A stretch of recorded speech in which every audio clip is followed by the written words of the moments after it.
The week of March 1620 in Genoa City was destined to be anything but calm. Tensions simmered across town as secrets, betrayals, and emotional crossroads pushed several familiar faces toward decisions that could reshape their futures. From fragile reunions to dangerous confrontations, the lives of the people of Genoa City were about to collide in ways no one could fully predict.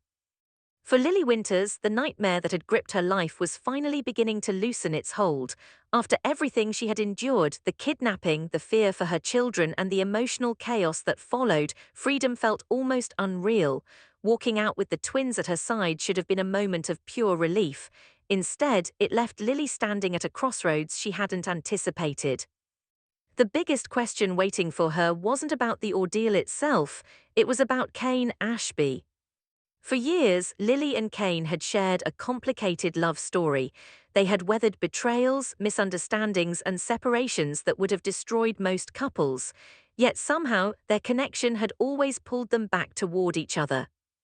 Now fate had placed them face to face once again. Cane had been through his own emotional torment during the hostage crisis.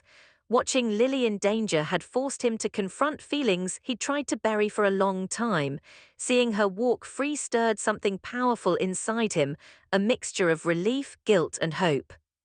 When the two finally found a quiet moment alone, the weight of everything unsaid filled the air between them.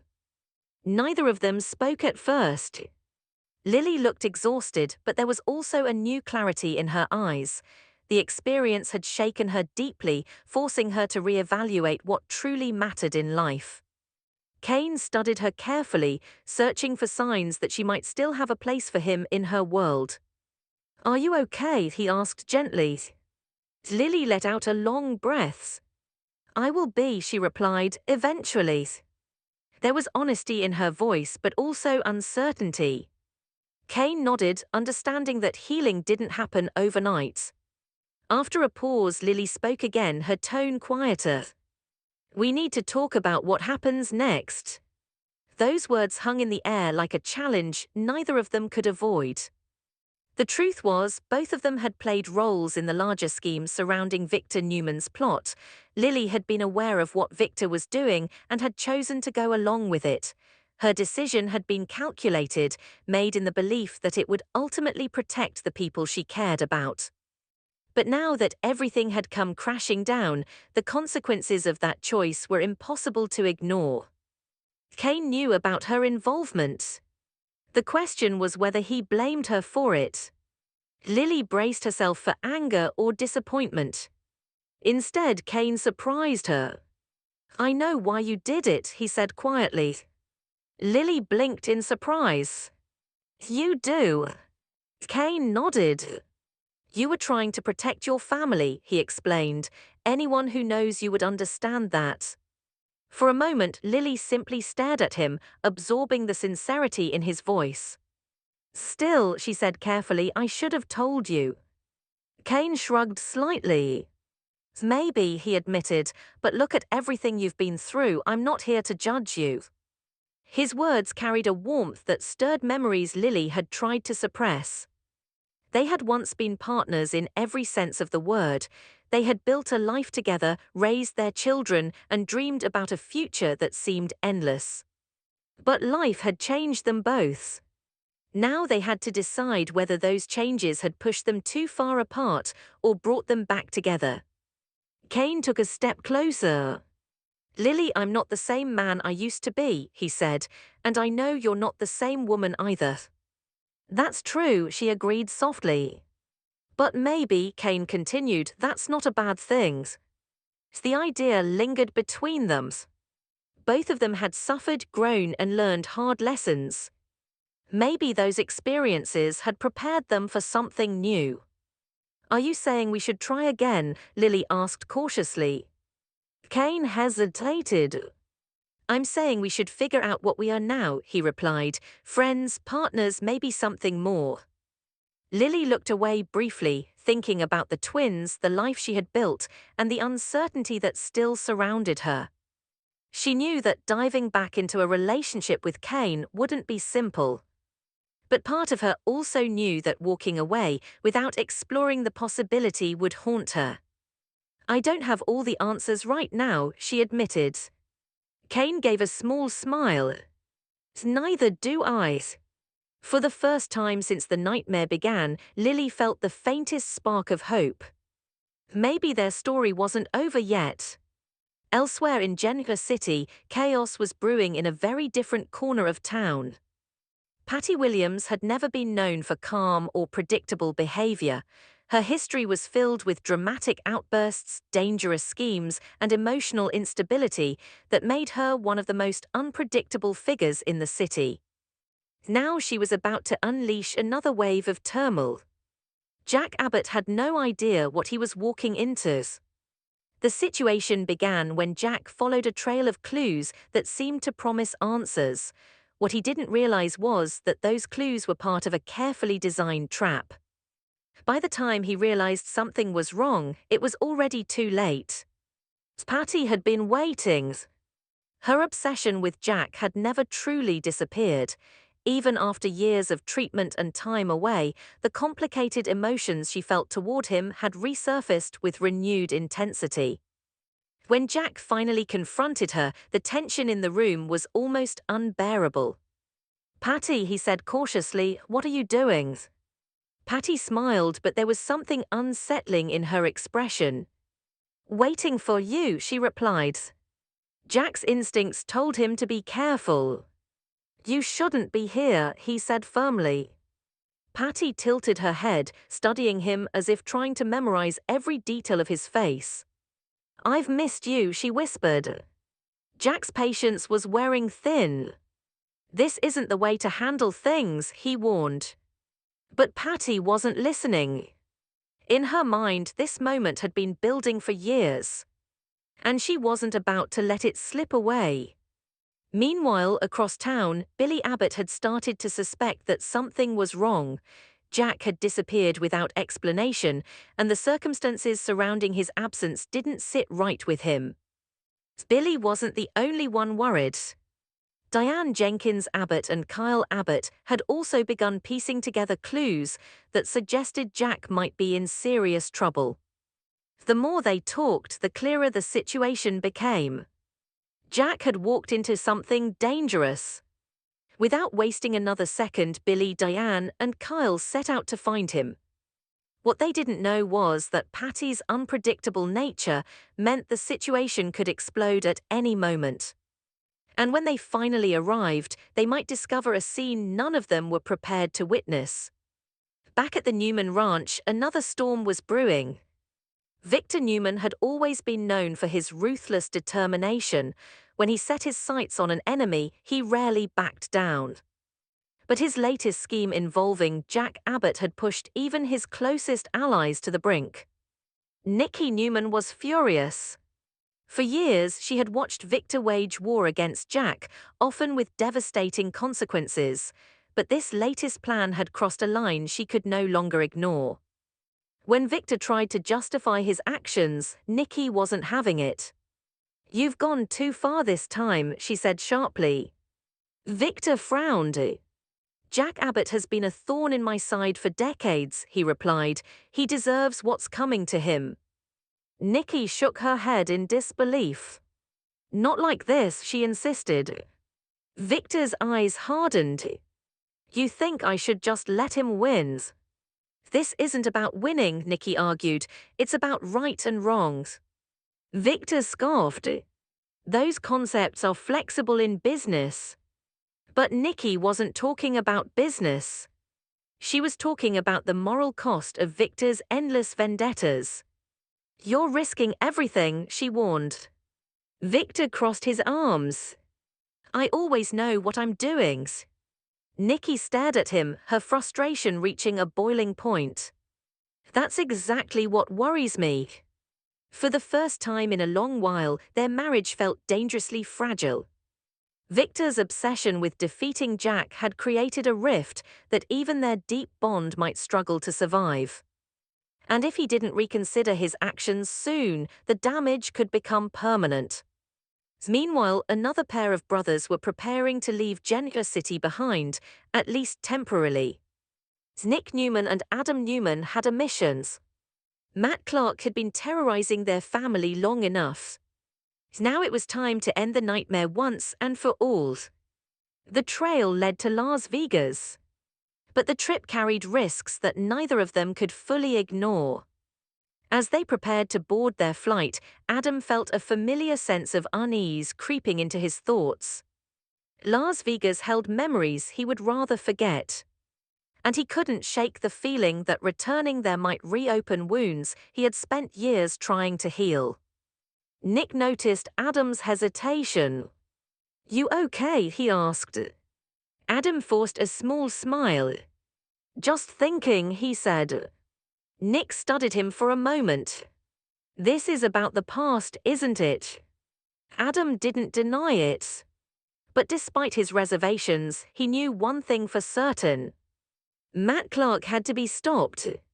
And if facing his past was the price he had to pay, then so be it. The brothers boarded the plane, unaware that the journey ahead would test them in ways they never expected. And back in Genoa City, another dramatic story was about to unfold in the courtroom. Mariah Copeland's trial was finally beginning. Her shocking decision to kidnap Dominic Winters had sent shockwaves through the entire community. Now she would have to face the consequences of her actions. Whether that meant prison or something far more complicated was a question that would soon be answered. As the courtroom doors opened, Mariah stepped inside knowing her life might never be the same again. Mariah Copeland had always believed she understood herself. She knew her strengths, her vulnerabilities, and the fierce loyalty she carried for the people she loved, but nothing in her life had prepared her for the storm she now found herself standing in the middle of. The courtroom felt cold and suffocating as Mariah took her seat beside her attorney.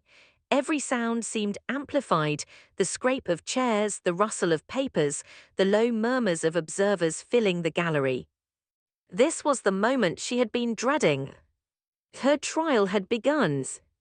Across the room, familiar faces watched with mixed emotions. Some were sympathetic, others were confused or deeply disappointed.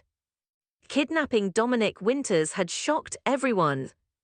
Even Mariah herself struggled to fully understand the actions that had brought her here. What had started as overwhelming fear and desperation had spiraled into something far more serious. The moment she had taken Dominic, convinced she was protecting him, she had crossed a line that could not be easily undone. Now the legal system would decide her fate. Christine Blair Romalotti stood confidently as the prosecuting attorney. Her expression was firm but not cruel. Christine believed justice needed to be served, but she also recognized that Mariah's situation was complicated. Still, the law could not ignore what had happened. When Christine began outlining the case, the courtroom fell silent. "The defendant," she said clearly, "removed a child from his family without permission and concealed his whereabouts." Her words were precise and unemotional. Yet every sentence felt like a hammer striking Mariah's chest.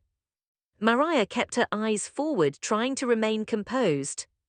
She knew that breaking down would not help her case. But inside, the weight of everything she had done pressed heavily on her heart. Her attorney would argue that Mariah's mental state played a crucial role in the incident. The trauma she had experienced, combined with overwhelming emotional stress, had impaired her judgment. That argument might not erase the crimes, but it could change the outcomes. Christine's ultimate goal was clear. Mariah needed consequences, but those consequences might involve treatment rather than pure punishment. A mental health facility had already been mentioned as a possibility. For Mariah, the uncertainty was almost unbearable. Prison or treatment, either way, her life was about to change forever. Outside the courtroom, the tension surrounding the case had spread throughout Genoa City. Everyone had an opinion. Some believed Mariah deserved compassion and understanding. Others argued that kidnapping a child, regardless of the circumstances, demanded serious consequences. But while the courtroom drama unfolded, the rest of the city was dealing with crises of its own. At the Abbott residence, the situation involving Patty Williams had reached a boiling point. Billy, Diane, and Kyle had followed the trail that led them straight to the location where Jack had been lured. When they burst inside, what they found stopped them in their tracks. Jack stood across from Patty in an unnervingly intimate scene. Patty was dangerously close to him, her expression filled with a mixture of longing and emotional instability. For a moment, no one spoke. Then Diane gasped. The sight of Patty sent a wave of shock through her. Memories of Patty's past erratic behavior flooded back instantly. Patty had caused chaos before, and seeing her again in such a volatile situation made Diane's heart race. "Jack!" Diane shouted. Jack turned toward the doorway with visible relief. "Thank God you're here," he said. Billy moved forward cautiously, keeping his eyes on Patty. "Step away from him," Billy warned. Patty looked almost amused by the sudden audience. "Oh look," she said with a strange smile, "the whole Abbott family reunion." Kyle's protective instincts kicked in immediately. "You need to leave," he told Patty firmly. But Patty didn't move. Instead, she looked back at Jack with an expression that made everyone uneasy. "They don't understand us," she said softly. Jack tried to remain calm. "Patty, this isn't the way to solve anything," he said. For a moment, it seemed like Patty might actually listen. But her emotional state shifted unpredictably. "You always say that," she replied, "but you never listen to me." Billy stepped closer, ready to intervene if necessary. "Patty, this is over," he said. The tension in the room was almost unbearable. Everyone knew Patty could become dangerous if pushed too far. After a long moment, Patty finally stepped back. But the damage had already been done. The chaos she created would leave emotional scars that wouldn't fade quickly. Diane moved straight to Jack's side. "Are you okay?" she asked anxiously. Jack nodded, though his expression revealed how shaken he truly was. "I'm fine," he said, "thanks to you." Billy let out a breath of relief. But he knew this situation would have ripple effects throughout the Abbott family. Meanwhile, Victor Newman was facing the consequences of his own choices. Nikki had reached her breaking point. Standing in the living room of the Newman ranch, she confronted Victor with a level of anger he hadn't seen from her in years.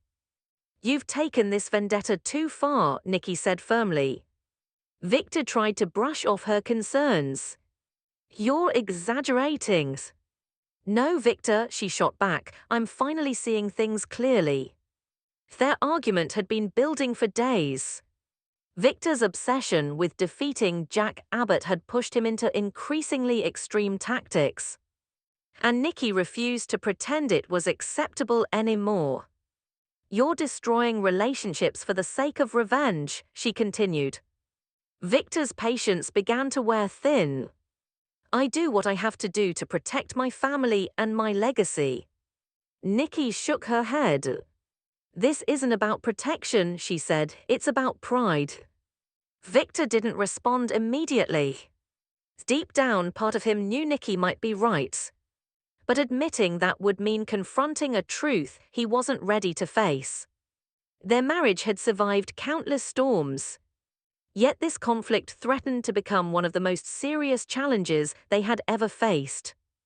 Across the country, another dramatic confrontation was slowly taking shape.